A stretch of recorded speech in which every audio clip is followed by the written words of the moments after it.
Por el asunto que le he puesto a este correo, estoy seguro que ya están tomando esta historia con algo de recelo. Sé que más que una experiencia real parece título de uno de esos libros baratos con faltas de ortografía impresos por alguna editorial local. Espero que, aún así, me regalen un poco de atención. Les prometo que la historia es verdadera, al menos en la parte que a mí me tocó vivir. Lo demás me lo ha contado gente cercana, que no tendría por qué decirme mentiras. Esta historia está dividida en dos partes. La primera, la que conocí por mi madre, y la segunda es la que yo experimenté. Todo ocurre en la casa central de una finca, a no más de hora y media de la ciudad. Perteneció a mi familia desde su construcción. Hoy es propiedad del hermano de mi abuelo, un hombre ya muy mayor. El único que yo he conocido que decide quedarse a vivir ahí.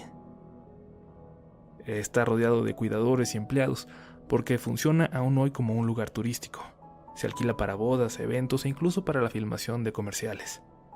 El resto de la familia está acostumbrada a ir a fiestas familiares más íntimas e incluso a pasar fines de semana ahí. Siempre ha estado a nuestra disposición, siempre la hemos disfrutado todos. Hasta que el lugar decide mostrarte lo que realmente esconde. Para mi madre, esto fue cuando cumplió 14 años de edad. Hasta ese momento ella recordaba la finca como un lugar enteramente de diversión, de convivencia. Vamos, solo de buenos recuerdos. Y claro, había zonas más oscuras, lugares que se volvían tétricos de noche, un pasillo enorme que llevaba a una especie de habitaciones subterráneas, pero siempre fueron parte de los juegos. De niña incluso, se atrevió a esconderse en los lugares más macabros del lugar con tal de ganar el juego de las escondidas a los primos. Una semana después de su cumpleaños, ella, algunas primas de edad similar y 3 amigas de la escuela se quedarían el fin de semana en la finca para celebrar. Llegaron un viernes en la tarde y todo pasó de maravilla. Estuvo tan tranquilo que no tiene mi mamá muchos recuerdos de entonces, de ese día. Lo que la marcó, sin embargo, comenzó esa madrugada. Escuchó cómo una de sus amigas se levantó de la cama y de un salto cayó con fuerza en el piso de la habitación. Intentó abrir los ojos, pero aún no podía ver con claridad. Sin identificar cuál de las 2 chicas que compartían habitación con ella había sido, solo la vio dirigirse a la puerta y salir corriendo, dejándola abierta. Alguna urgencia, quizás por ir al baño, pensó, y se volvió a dormir. No habían cerrado la cortina, así que la despertó el primer rayo de sol del día, que le daba justo en la cara. La puerta seguía abierta y las 2 chicas en la cama frente a ella estaban profundamente dormidas. «Oigan, no dejen la puerta abierta. Hay más gente aquí que puede pasar en cualquier momento», les dijo algo molesta. Las 2 amigas despertaron confundidas y le preguntaron a qué se refería. Ninguna se había levantado por la madrugada, pero una de ellas le aseguró que se despertó también cuando alguien se dirigió a la puerta y salió corriendo. «Pensé que había sido tú», le dijo mi madre. Las 3 estuvieron intranquilas el resto de esa mañana, hasta que al mediodía, la alberca y las pláticas con las demás las hicieron olvidarse del incidente. Esa tranquilidad les duró muy poco cuando, al empezar a caer la noche, una de las primas propuso contar historias de terror. Mi mamá, algo nerviosa, se rehusaba a participar, hasta que una de sus compañeras de cuarto exclamó de repente: «Muy bien, pues vamos a contarles lo que nos sucedió en la madrugada». Magda, una prima de mi madre de en ese entonces 16 años, la mayor del grupo, comenzaba a escuchar la historia mostrando cada vez más preocupación. Y mi mamá, sin embargo, la miraba sin hacerle mucho caso. Y es que mi tía Magda siempre era la más comprometida y estaba dispuesta siempre a todo, con tal de asustar a las demás. Entonces, ella entró con ustedes, les dijo. Por alguna razón sonaba a que sabía a quién se refería, a quién había estado en el cuarto. Es la bruja que sigue rondando, dijo Magda. De repente todas se quedaron calladas, ausentes. a pesar de que la imagen de una bruja se supone que es algo que deja de provocarte este tipo de miedo cuando superas la niñez. Yo solo la he visto una vez, continuó mi tía Magda, pero también la vio mi madre y mi abuela en algún momento. La ven una vez y no vuelve, así que creo que no tienen de qué preocuparse. Esa frase hizo dudar a mi madre. Parecía que Magda no las quería asustar, sino al contrario, que buscaba tranquilizarlas. Es una bruja, o así la llamaban, que vivió aquí a principios del siglo pasado, continuó Magda. Primero trabajaba con la gente del campo y luego comenzó a curar a los que llegaban lastimados después de esas inhumanas jornadas de trabajo.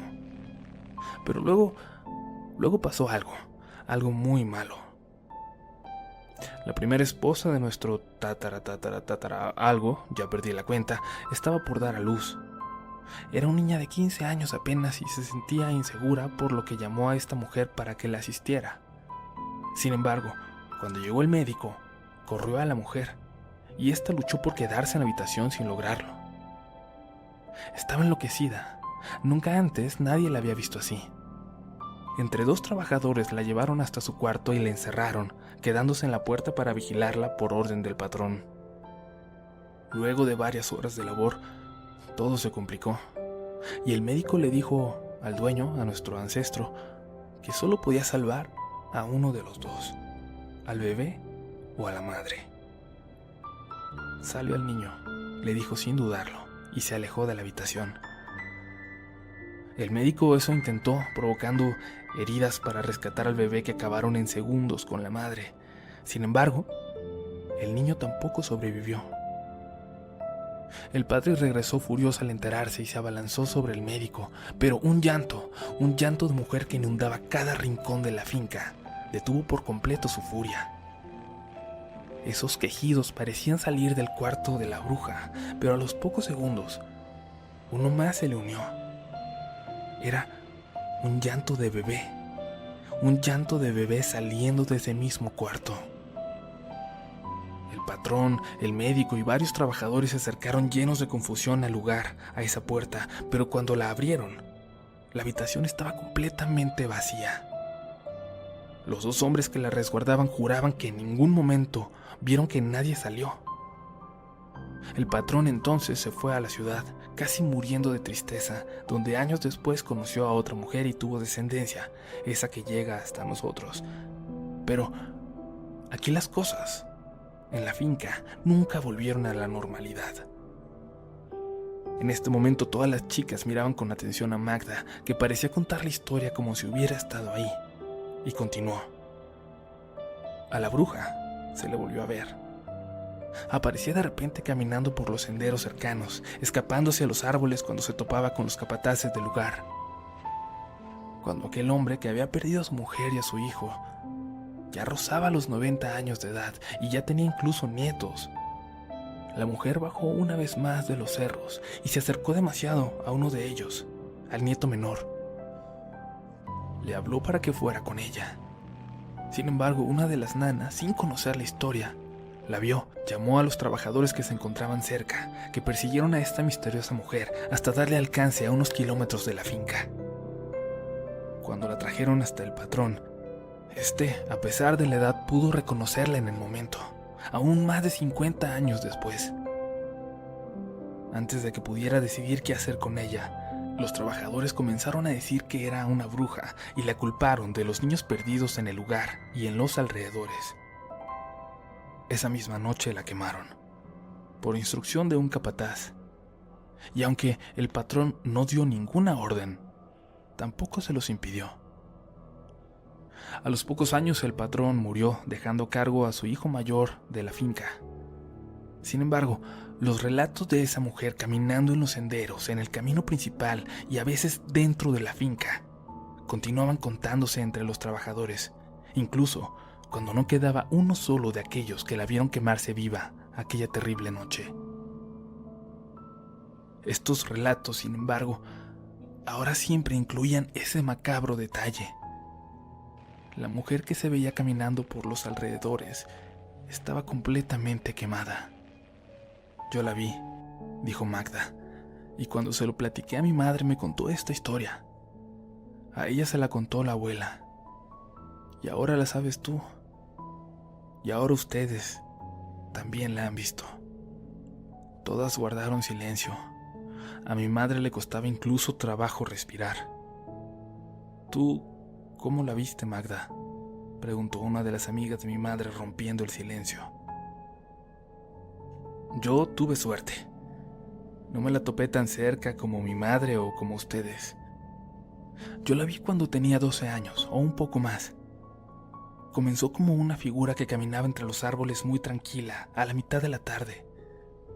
Cuando la vi pensé que se trataba de alguna de las personas que visitaba la finca ese día, pero después se fueron yendo todos y al final solo quedamos mis padres y yo.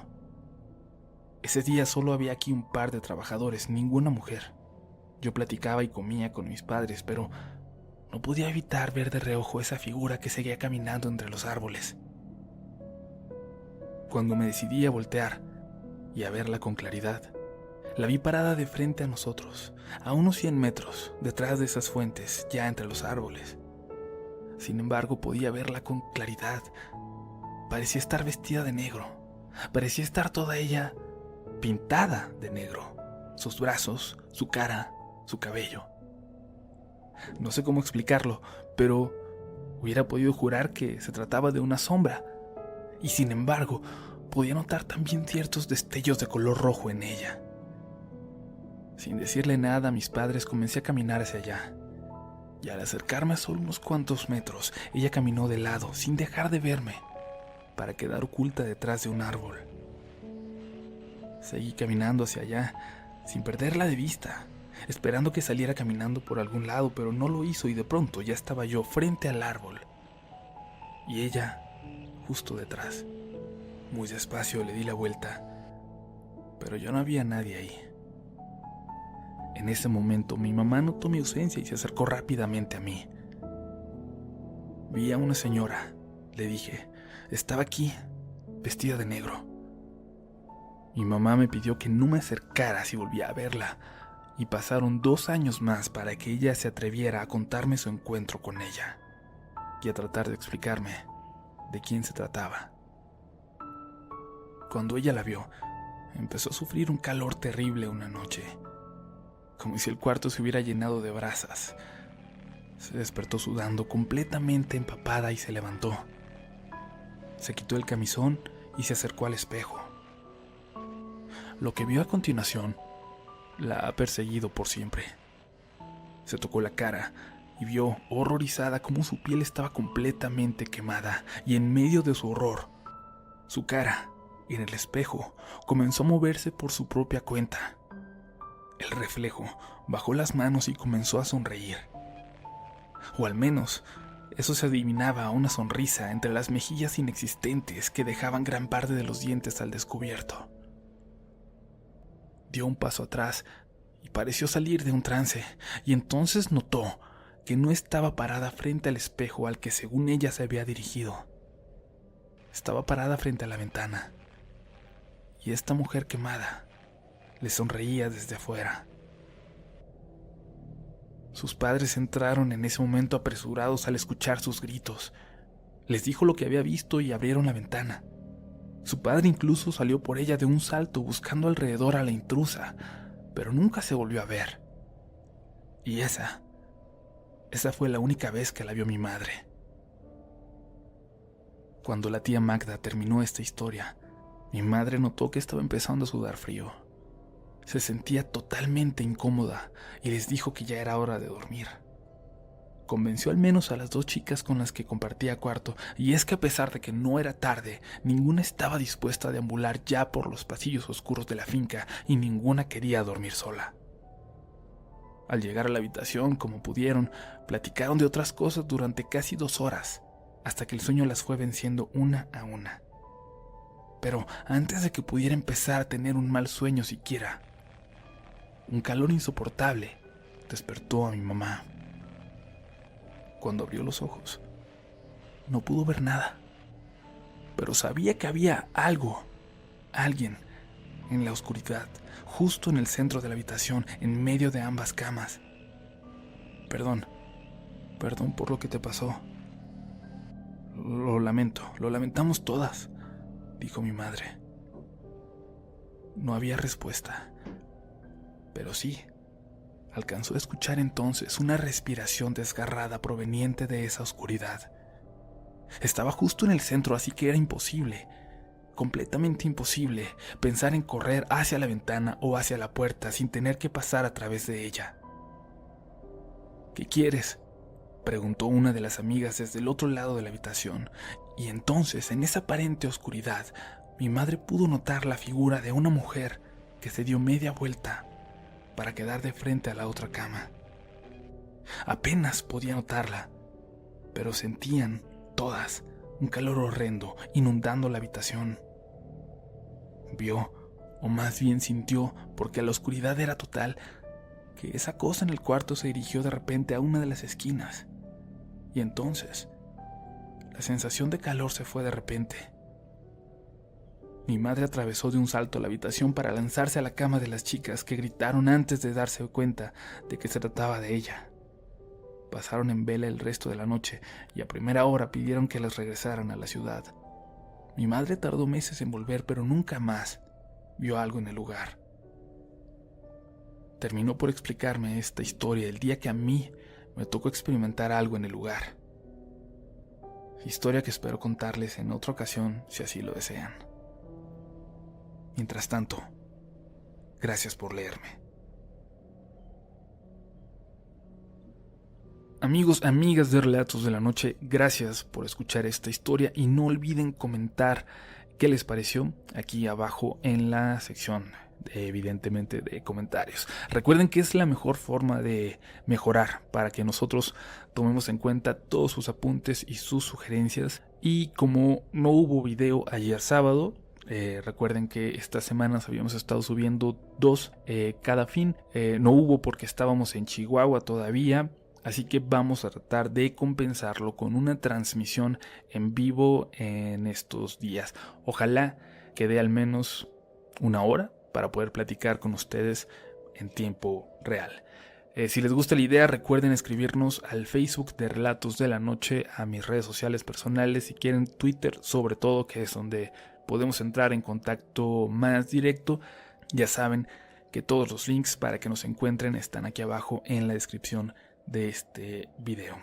Pueden notar que me estoy quedando sin voz nuevamente, no sé qué me está pasando, pero bueno, espero estar mejor para la transmisión en vivo. Los amamos profundamente. Suscríbanse si no lo han hecho, denle pulgar arriba si les gustó el video y compártanlo con un amigo para que esta comunidad crezca. Nos escuchamos muy pronto en una edición más de Relatos de la Noche.